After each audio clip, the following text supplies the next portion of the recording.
ఓం శ్రీ మాత్రే నమః. హలో అండి, welcome to Shivani Mrugakshi channel. అమ్మవారికి ప్రతి శుక్రవారం కూడా నేను పసుపు కుంకుమలతో అభిషేకం చేసుకుంటూ ఉంటాను. వీలు ఉన్నప్పుడు పంచామృతాలతో అభిషేకం చేసుకుంటూ ఉంటాను. ఇక్కడ ఒక మంచి విషయాన్ని మాట్లాడుకుంటూ అమ్మ అభిషేకం చూసుకుందామండి. అయితే ఇది పూర్వం వీడియో తీయడం జరిగిందనమాట, లైవ్ వీడియో. కాపీరైట్ పడడం వల్ల ఈ వీడియోని డౌన్లోడ్ చేసి మళ్ళీ పెట్టడం జరుగుతుంది. అందరూ చూసుండకపోవచ్చు. అమ్మ అభిషేకం ఉదయం నేను 4 గంటలప్పుడు అమ్మకు అభిషేకం చేసుకుంటూ ఉంటాను కదా, అప్పుడు లైవ్ పెట్టేసి కెమెరా ముందు పెట్టేసి నేను నా పూజ చేసుకుంటూ ఉంటాను. అలాగే నేను ప్రతి శుక్రవారం కూడా మౌన దీక్ష చేస్తానన్న విషయం మీ అందరికీ తెలుసు కదా. ఇంకా అమ్మ దగ్గర నేను ఇక్కడ చూడండి, మీరు లలిత అమ్మవారిని చూసుకున్నట్లయితే అమ్మది నేను ఒక చంటి బిడ్డలాగా చూసుకుంటాను. అమ్మను అలంకరించేంత వరకు కూడా అమ్మ నాకు ఒక పసిబిడ్డగా, నేను అమ్మవారికి అమ్మగా, కన్న తల్లిగా ఇలా స్నానం చేపిస్తున్నట్టుగా భావన అనమాట నాది. అమ్మని చక్కగా అలా ముద్దు ముద్దుగా అభిషేకం చేసుకుంటూ, తనలో నా బిడ్డను చూసుకుంటూ, నేను తనకు అమ్మగా భావిస్తూ ఈ అభిషేకం అంతా కూడా చేసుకుంటానన్నమాట. ఓం శ్రీ మాత్రే నమః. తప్పకుండా వీడియో పూర్తిగా చూడండి. మీ అందరికీ తెలుసు, నేను ప్రతి శుక్రవారం కూడా మౌన దీక్షలో ఉంటాను. ఎప్పుడైనా మౌన దీక్ష చేయడం కుదరకపోతే మాత్రం ఆ రోజు అంటే తప్పనిసరిలో మాట్లాడాల్సి వస్తే మళ్ళీ వచ్చే వారానికి నేను మామూలుగా ఉదయం నిద్ర లేచినప్పుడు మొదలు పెడితే మౌన దీక్ష, సాయంత్రం 6 గంటలకి అమ్మ దగ్గర లలిత సహస్రనామాలు చదువుకొని లాస్ట్కి ఓం శ్రీ మాత్రే నమః అని చెప్పేసి పూర్తయిపోయిన తర్వాత లలిత సహస్రనామాలు ఓం శ్రీ మాత్రే నమః అని చెప్పేసి మౌనం వేయడం జరుగుతుందన్నమాట. అలా మౌనం వేడిన తర్వాత ఇంకా అందరితో మాట్లాడడం మొదలుపెట్టుకుంటాను అమ్మవారికి పూజ అయిపోయిన తర్వాత. సరే, అయితే ఒకవేళ నేను మౌనం వీడి ఏదైనా మాట్లాడాల్సి వస్తే తప్పని పరిస్థితుల్లో ఇక వచ్చే వారం శుక్రవారం రోజు 6 గంటల వరకు కాకుండా, సాయంత్రం 6 గంటల వరకు కాకుండా ఉదయం నుంచి మళ్ళీ రేపు ఉదయం దాకా మౌనం అనేది పాటిస్తానన్నమాట. ఎందుకంటే తప్పని పరిస్థితుల్లో మౌనం వీడినట్లయితే. సరేనా? శ్రీ మాత్రే నమః అండి. ఇవన్నీ కూడా అందరూ చేయాలని కాదు, నేను మౌనంలో నేను అమ్మ దగ్గర దీక్షలో ఇలా ఉంటాను అని చెప్పి నాకు నేనుగా నియమించుకున్న నియమాలన్నమాట.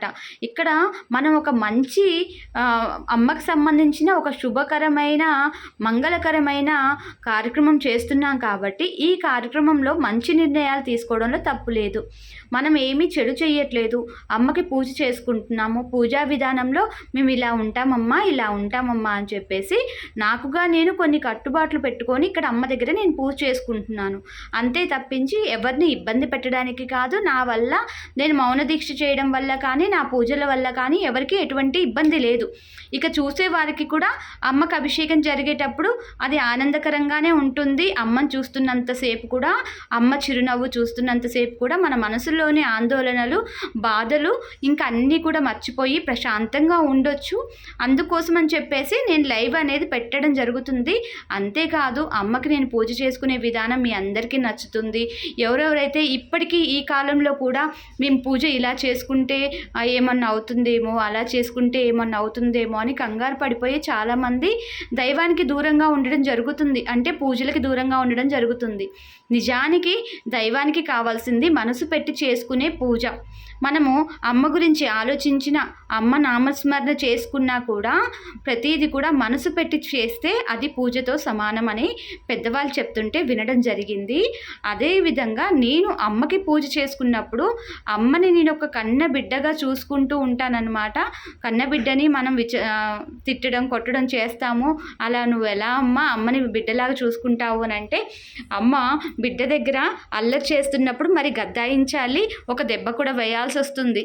అలా అని చెప్పి లలితామ్మ దగ్గర అలా అంతా ఉండదు కదా.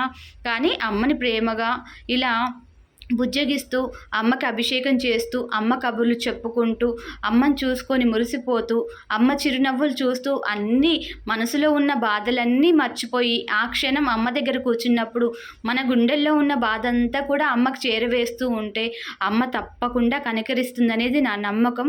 మీరు చూసినట్లయితే ఇక్కడ అమ్మకు అభిషేకం చేస్తున్నప్పుడు చూడండి, అమ్మ మోములో ఎంత చిరునవ్వు కనపడుతుందో.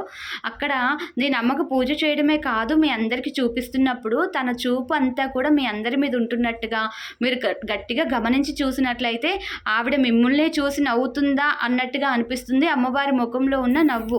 శ్రీ మాత్రే నమః అండి. తప్పకుండా వీడియో పూర్తిగా చూడండి. ఓం శ్రీ మాత్రే నమః.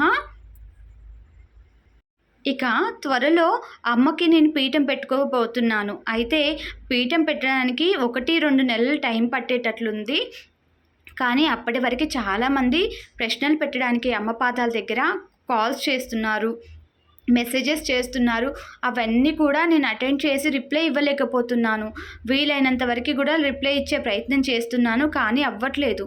అలాగే నేను ఆడపిల్లని కాబట్టి నెల నాకు అమ్మకు దూరంగా ఉండాల్సి వస్తుంది, పూజలకు దూరంగా ఉండాల్సి వస్తుంది. కాబట్టి ఆ సమయంలో నేను అమ్మ పూజకు దూరంగా ఉన్నప్పుడు మీ కోరికలు అమ్మ పాదాల దగ్గర పెట్టే అవకాశం నాకు ఉండదు. కాబట్టి మీరు అందరూ గమనించవలసింది ఏంటంటే, గవ్వల రూపంలో అమ్మ మాట నేను చెప్పినా చెప్పకపోయినా కూడా మీరు అమ్మ మార్గంలో ఉండి చెడుకు దూరంగా ఉంటే తప్పకుండా అమ్మ మీ కోరిక తీరుస్తుందనే విషయం మీరు గమనించాలి.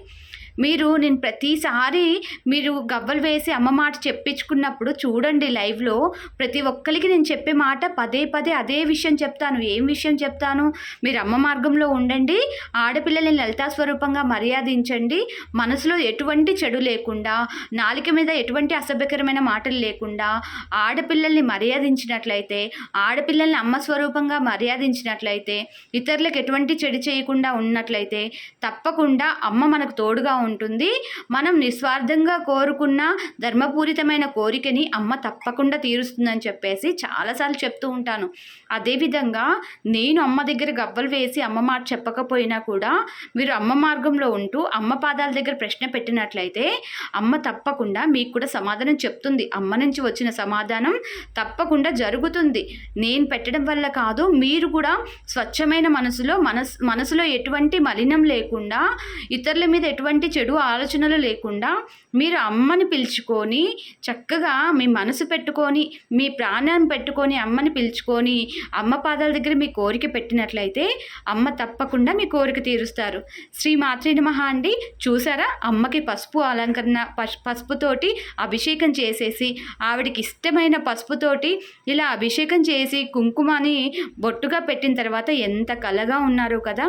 నేను నిజంగా అమ్మకి అభిషేకం చేపిస్తున్నప్పుడు ఆ మనసంతా కూడా చాలా నిర్మలంగా ఉంటుందండి. నాకు ఇన్ని రోజులు కూడా ఎన్ని విషయాలలో ఇబ్బంది పడుతున్నానో, ఎన్ని విషయాల్లో బాధపడుతున్నానో అవన్నీ కూడా నేనే కాదు ప్రతి ఒక్కరు కూడా అమ్మకి అభిషేకం చేసేటప్పుడు చూసినట్లయితే అన్నీ మర్చిపోతాము. ఇక ఈ వీడియో చూస్తూ ఉండండి, అమ్మ అభిషేకం చూస్తూ ఉండండి, చాలా విషయాలు మాట్లాడుకుందాం ఇక్కడ, సరేనా? శ్రీ మాత్రే నమః అండి. ఓం శ్రీ మాత్రే నమః. ఇక మరి ముందుకెళ్తే అమ్మవారి పీఠం పెట్టుకుంటాము అని చెప్పాం కదా. అమ్మవారి పీఠం పెట్టుకున్నప్పుడు అమ్మ దగ్గర ఏమైనా విశేషపూరితమైన మరి అమ్మ దగ్గర దర్శనమే కాకుండా ఏమైనా అద్భుతాలు ఉంటాయా? అమ్మని దర్శించుకున్నప్పుడు అమ్మ దగ్గర ఏదైనా విశేషపూరితమైన అమ్మ దగ్గర కోరికలు పెట్టుకోవడం కానీ, పరిహారాలు పెట్టుకోవడం కానీ, పెట్టుకున్నప్పుడు ఏదైనా విశేషంగా ఉంటుందా అమ్మ? మనము అక్కడికి వచ్చినప్పుడు ఆకర్షణీయంగాను అమ్మ పాదాల దగ్గర ప్రశ్న పెట్టినప్పుడు తప్పకుండా తీరుతుంది అని చెప్పేసి మీరు చెప్తూ ఉంటారు కదా. అంతేకాకుండా అమ్మ దగ్గరికి వచ్చినప్పుడు అమ్మ దర్శనమే కాకుండా ఇంకా అద్భుతంగా కనిపించడానికి అమ్మ దగ్గర మీరు ఏదైనా ఏర్పాటు చేస్తున్నారా అని చెప్పి మీ అందరూ ఆలోచించుకుంటూ ఉంటారు కదా. తప్పకుండా ఉంటుంది ఆలోచన. అమ్మకి ఇప్పుడు నేను అభిషేకం చేస్తున్నాను కదా, మీరు ఈ అభిషేకం పూర్తిగా చూసినట్లయితే నేను అమ్మకి కుంకుమ అభిషేకం చేస్తాను కదా. కుంకుమ అభిషేకం చేసినాక చూడండి నేనేం చేస్తానంటే అమ్మ దగ్గర చక్కగా మనసులో ఉన్న బాధనంతా కూడా, మనసులో ఉన్న సంతోషకరమైన విషయాలను, బాధాకరమైన విషయాలన్నీ ప్రతీది కూడా, కష్టం నష్టం సంతోషం అన్నీ కూడా అమ్మ మనసుకి నా మనసుని ఆనించేసి చక్కగా నా హృదయంలో ఉన్న అన్ని బాధలు సంతోషాలు ప్రతీది కూడా అమ్మ హృదయానికి చేరుకునే విధంగా ఇలా అమ్మని దగ్గర తీసుకుంటానన్నమాట. మీరు గట్టిగా చూసినట్లయితే మీకు అర్థమవుతుంది, ప్రతీది మీరు వీడియో చూసినట్లయితే మీకు తెలుస్తుంది. చూడండి, నేను అమ్మకి కుంకుమాభిషేకం చేస్తుంటానా, మీరు ఒక్కసారి అమ్మ ముఖం చూసినట్లయితే చూడండి ఎంత బుజ్జిగా నవ్వుతుందో అమ్మ. మీరు అమ్మ ముఖంలో నవ్వుని, నా ముఖంలో నవ్వుని, వెనకాల కనకదుర్గమ్మ తల్లి చూస్తున్నారు ఆవిడ ముఖంలో నవ్వుని చూస్తే నిజంగా ఒక్క తల్లి కడుపున పుట్టిన బిడ్డలుగా అనిపిస్తుందన్నమాట. నిజంగా చూడండి, అమ్మ చిరునవ్వు చూసుకోండి, అసలు ఎంత చక్కగా ఉంటుందో. మీరు కుంకుమ అభిషేకం చేస్తున్నప్పుడు ఇక అమ్మవారి ముఖంలో ఆ చిరునవ్వు చూడాలి, పక్కపక్క నవ్వుతున్నట్టుగా ఉంది కదా. అయితే ఈ యొక్క అమ్మకి అభిషేకం చేస్తున్న కార్యక్రమం ఏదైతే ఉందో నేను చేస్తున్నాను కదా ఇక్కడ.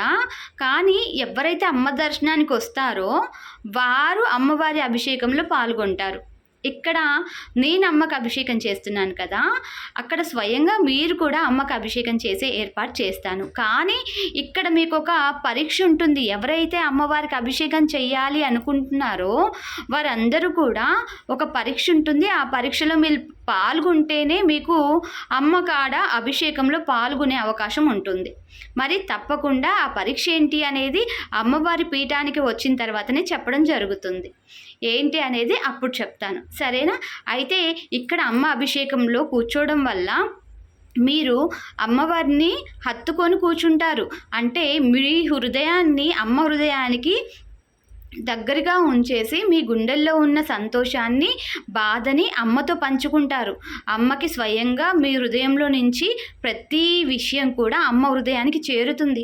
చేరినప్పుడు తప్పకుండా మీ కంట్లో నీరు వస్తుంది. అలాగే మీ కష్టాన్ని, బాధని పంచుకున్న సంతోషం మీ హృదయంలో నుంచి కన్నీటి రూపంలో బయటకు వస్తుంది. అంతేకాకుండా ఇక్కడ అద్భుతం ఏంటి అని అంటే, మీరు చూసినట్లయితే నేను అమ్మవారికి కుంకుమాభిషేకం చేసిన తర్వాత, ధూపం ఇచ్చేసిన తర్వాత మీరు చూస్తే నేను అమ్మ దగ్గర ఏం చేస్తాను, నా ఆజ్ఞాచక్రం అంటే నేను కుంకుమని ధరిస్తాను కదా, శ్రీచక్రం మీద నేను కుంకుమార్చన చేసినప్పుడు ఉన్న కుంకుమని రోజు నుదుట ధరిస్తాను బొట్టుగా.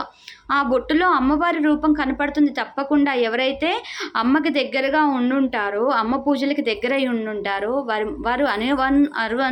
వారి మనస్సులో ఉన్న అణువణువంతా కూడా అమ్మని నింపుకొని ఉంటారు. వారికి నా కుంకుమలో అంటే నా ఆజ్ఞాచక్రంలో ఉన్న కుంకుమలో అమ్మవారి దర్శనం అవుతుంది తప్పకుండా గమనించినట్లయితే.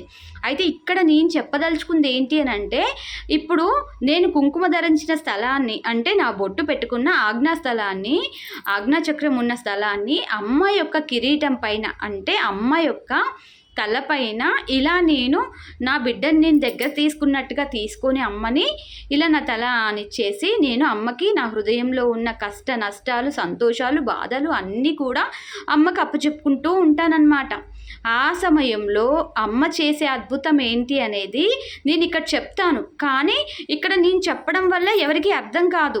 ఎవరైతే స్వయంగా అమ్మకి అలా అభిషేకం చేసి అమ్మని ఎవరైతే దగ్గర తీసుకొని అమ్మ తలపై మీ తల ఆనిచ్చి ఆజ్ఞాచక్రాన్ని ఇలా తల మీద పెట్టేసి కూర్చుంటారో వారికి మాత్రమే అమ్మ దగ్గర ఏదైతే అద్భుతం ఉందో స్వయంగా మీకు కూడా ఆ అనుభవం కలుగుతుంది. ఓం శ్రీ మాత్రే నమః. ప్రతి శుక్రవారం కూడా నేను అమ్మ దగ్గర మౌన దీక్ష చేయడం వల్ల మౌనంగా ఉన్నా కూడా అమ్మ దగ్గర చేస్తున్న పూజలు, అభిషేకాలు, తర్వాత అమ్మ హారతి మీ అందరికీ ఎందుకు అందిస్తున్నాను అని అంటే, నేను తీసుకుంటున్న సంతోషాన్ని, అమ్మ వల్ల కలుగుతున్న ఈ అద్భుతమైన అనుభవాన్ని మీ అందరికీ కూడా సొంతం చేయాలి అనే మంచి దృక్పథంకరమైన ఆలోచనని మీ ముందు పెడుతున్నాను. చూస్తున్నారు కదా, నేను అమ్మకు అభిషేకం అయిపోయిన తర్వాత అందరికీ హారతి ఇచ్చేసిన తర్వాత నేను అమ్మ దగ్గర ఇలా నా నుదుటిని అమ్మ తల కానిచ్చేసి కూర్చున్నాను. అప్పుడు నా హృదయంలో ఉన్న ప్రతి ఆలోచనను కూడా అమ్మ స్వీకరిస్తుంది. నా మనసులో ఉన్న ప్రతి బాధని, కష్టాన్ని అమ్మ తీసుకొని దానికి చక్కని పరిహారం అనేది అమ్మ నాకేం కావాలి, ఏ టైంకి నన్ను ఎలా చూసుకోవాలి అనే విషయం, మంచి ఏంటి చెడు ఏంటి అనే ప్రతి విషయం కూడా నాకు తెలియచేస్తూ ఉంటారు. ఇక్కడ మీరు చూసినట్లయితే మీకు కొంత సమయం వరకే నేను అమ్మ దగ్గర అలా తల పెట్టి తీయడం జరిగింది. కానీ మీకు ఆ వీడియో కట్ చేశాను. ఆ సమయంలో అమ్మ ఏం చేస్తారంటే, అమ్మ నేను నీకు తోడుగా ఉన్నాను అని చెప్పేసి మన నుదుటన ఓంకారం రాస్తారు. నిజంగా మీరు అమ్మని మనస్ఫూర్తిగా నమ్మి అమ్మ అభిషేకంలో పాల్గొన్నట్లయితే అమ్మ నుదుటన మీ అందరికీ కూడా మీ నుదుటన అమ్మ ఓంకారం రాస్తారు. ఆ అద్భుతాన్ని నేను ఫేస్ చేశాను, నేను అనుభవాన్ని నేను తీసుకున్నాను. అదే అనుభవం మీకు కూడా అందించాలి అని చెప్పేసి అమ్మవారి పీఠంలో అందరికీ కూడా నేను అమ్మవారి అభిషేకంలో పాల్గొనే అవకాశం ఇస్తున్నాను. శ్రీ మాత్రే నమః అండి. ఓం శ్రీ మాత్రే నమః. ఇక్కడ నేను అమ్మవారికి చీరని అలంకరించడం కోసమని మడత పెడుతున్నాననమాట. అమ్మవారికి అప్పుడే అభిషేకం చేసిన తర్వాత శుద్ధ జలంతోటి శుభ్రం చేసుకొనొచ్చేసి అమ్మకి శారీ ప్లేటింగ్ చేస్తున్నాననమాట. నిజంగా అక్కడ అమ్మవారిని ఒక విగ్రహ రూపంలో కాకుండా నిజంగా నా చంటి పాపొచ్చి అక్కడ కూర్చుందా అనే భావంతోటి అక్కడ పూజ చేసుకుంటూ ఉంటానండి. ప్రతి కార్యక్రమం కూడా అమ్మకి జరిగేది అక్కడ నేను ప్రతీది కూడా సంతోషంగా ఆ అనుభవాన్ని తీసుకుంటాను. నిజంగా మీరు కూడా ఆ అమ్మవారికి అభిషేకంలో పాల్గొంటే కానీ నేనేదైతే అక్కడ ఒక మంచి అనుభూతిని తీసుకుంటున్నానో స్వయంగా మీరు కూడా ఆ అవకాశం తీసుకునే ఏర్పాటు చేస్తున్నాను. కాబట్టి తప్పకుండా అమ్మవారి అభిషేకంలో మీకు పాల్గొనే అవకాశం రావాలి అంటే అమ్మ దగ్గర మీరొక విషయం ఉంటుంది. అది మీ అందరికీ కూడా అమ్మవారి పీఠంకొచ్చిన తర్వాత తెలుస్తుంది. ఇప్పుడైతే చెప్పడం జరగదు. అన్నీ చెప్పేస్తే ఇక మీరందరికీ కూడా నార్మల్‌గా అనిపిచ్చేస్తుంది. కాబట్టి మరి నేను అమ్మవారి స్వరూపాలుగా ఆడపిల్లల్ని లలితా స్వరూపంగా చూడాలి. ఎక్కడా అన్యాయం జరగకూడదు. కలియుగంలో కలి అంతమైపోయి దైవశక్తి మానవుల్లోనే ఉంది అని గుర్తుపట్టిన రోజు, ప్రతి ఒక్కళ్ళు అలా గుర్తుపట్టిన రోజు లోక కళ్యాణం జరుగుతుంది అని ప్రతిరోజు అమ్మ మాటగా చెప్తున్నాను కదా! మరి అదే మాట జరగాలి, నా సంకల్పం నెరవేరాలి అనంటే నేను అమ్మవారి పీఠంలో ఒక నియమాన్నైతే అక్కడ కేటాయించడం జరుగుతుంది. ఆ నియమానికి మీరు ఒప్పుకుంటేనే అమ్మవారి అభిషేకంలో పాల్గొనే అవకాశం ఉంటుంది. ఇక్కడ అమ్మవారి దగ్గర అమ్మవారి పీఠంలో అద్భుతం ఏంటి అనంటే అదే అద్భుతం. అమ్మవారి అభిషేకంలో పాల్గొనాలి అనంటే అక్కడ నియమం తప్పకుండా పాటించాలి. ఆ నియమం ఏంటి అమ్మా అంటే మీరు అక్కడికి వస్తేనే అమ్మవారి పీఠం దగ్గరికి వచ్చి అమ్మ అభిషేకంలో పాల్గొనడానికి ముందు ఆ నియమం ఏంటి అనేది తెలుసుకొని అక్కడ మీరు దాంట్లో అంగీకరిస్తేనే అమ్మవారి అభిషేకంలో మీకు అవకాశం ఉంటుంది. అభిషేకంలో పాల్గొన్న ప్రతి ఒక్కరికి కూడా తప్పకుండా అమ్మ కోరిక తీరుస్తారు. మీ యొక్క ధర్మపూరితమైన కోరిక, నిస్వార్థమైన కోరిక అమ్మ తీరుస్తుందనేది నా నమ్మకం. ఆ నమ్మకం తప్పకుండా మీకు కూడా కలుగుతుంది. అలా మీ కోరిక తీరాలి అంటే అక్కడ అమ్మ పాదాల దగ్గర పెట్టిన నియమం మీరు ఒప్పుకుంటేనే జరుగుతుంది. శ్రీ మాత్రే నమః అండి. ఎలాగో అమ్మవారి పీఠం పెట్టుకుంటున్నాం కాబట్టి అక్కడ ప్రతి ఒక్కళ్ళు కూడా స్వయంగా మీరే అమ్మ పాదాల దగ్గర ప్రశ్న పెట్టే అవకాశం వస్తుంది. కాబట్టి ఈ కొద్ది రోజుల్లో నేను మీకు మెసేజ్‌కి రిప్లై ఇవ్వకపోయినా, కాల్ లిఫ్ట్ చేయకపోయినా కొంచెం తప్పుగా అపార్థం చేసుకోకండి. శ్రీ మాత్రే నమః అండి. ఉంటాను. నేను మీ శివాని మృగాక్షి.